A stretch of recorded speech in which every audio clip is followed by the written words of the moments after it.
Okay, starting our last module for sport policy, we have Chapter 12, Professional Sport Leagues in North America. So an overview of professional sport. Most visible of all our sport industry segments, sport managers are the people who make the games happen. And of course we have the big four: Major League Baseball, National Football League, National Basketball Association, and the National Hockey League. Major League Baseball is the longest history of any pro sport in North America. The first club was in 1869, which was called the Cincinnati Red Stockings. In 1876, the first professional sport league was the National League. In 1901, they added the American League. In 1903, there was an agreement between the National League and American League that established the governance structure for Major League Baseball.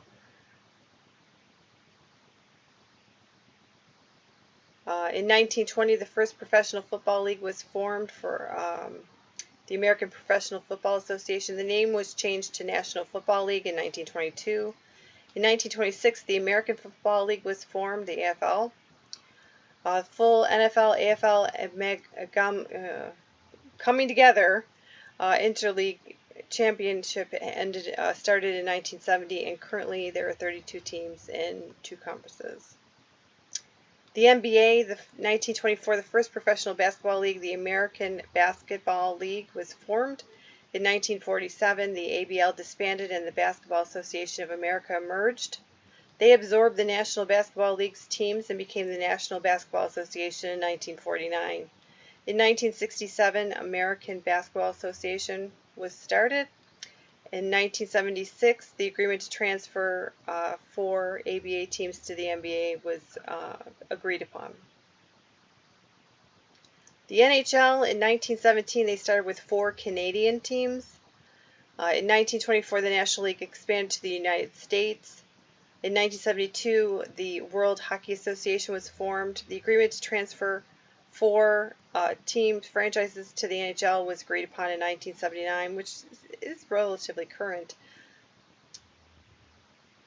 Government components of professional sport leagues. You generally have a league commissioner, a board of governors, or a committee of team owners. A central administrative unit that negotiates on behalf of the league, and you also have the individual team governance and player associations, which would be the players' unions. The commissioner's office role has changed over the years, but some basic powers include the approval of player contracts, the resolution of disputes, disciplinary matters, which they've come under a lot of fire with, rulemaking authority. Modern commissioners must have experience in a variety of business areas. The Board of Governors or Owners Committee is the ultimate authority on policy development regarding league expansion and franchise relocation. Don't think that they're not trying to protect themselves, like with the Pegulas allow another team to be, say, placed in Rochester. They would most likely try to block that because of the proximity, the close proximity, and that the Rochester team would take some of their profits. Collective bargaining rules and rules changes. There are rule changes every year, some minor, some major, but one to look at is like instant replay. They're constantly refining the rules on that one. Also revenue sharing. Some of the rich teams should help out some of the not so rich teams to make it fair with the revenue. They also represent management and labor relations. So if there's an arbitration, which is a mediation basically with a third party who's objective, and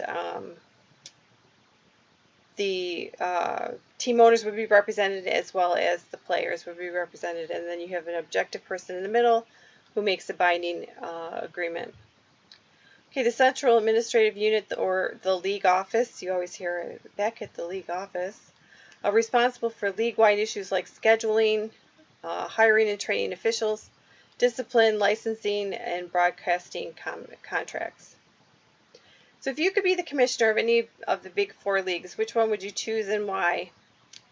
It's a good question. I'd probably take hockey would be but that's just my personal preference. If you were commissioner today, what are 2 changes you would make? I'd be tempted to take away, make greater fines or punishments for fighting, but that's just me. Okay, the individual team level, the day-to-day operations. The owners are pretty much multi-billionaires. The headline when the Pagulas bought the Buffalo Bills was "Thanks $1 billion" because they spent $1 billion on buying the team. They like excitement and publicity.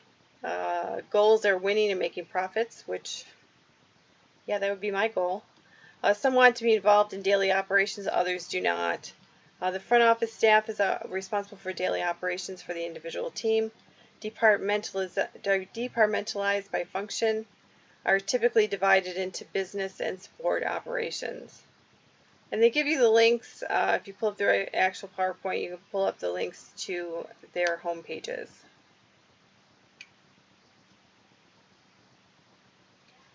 Okay, the common goals are protecting the rights of the players, which any union should.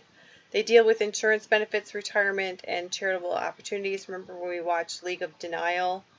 They were having the meetings with the affected players, and they wouldn't let the one wife in, and that was to discuss insurance benefits. It wasn't really the player association; it was the labor side that wouldn't let her in, but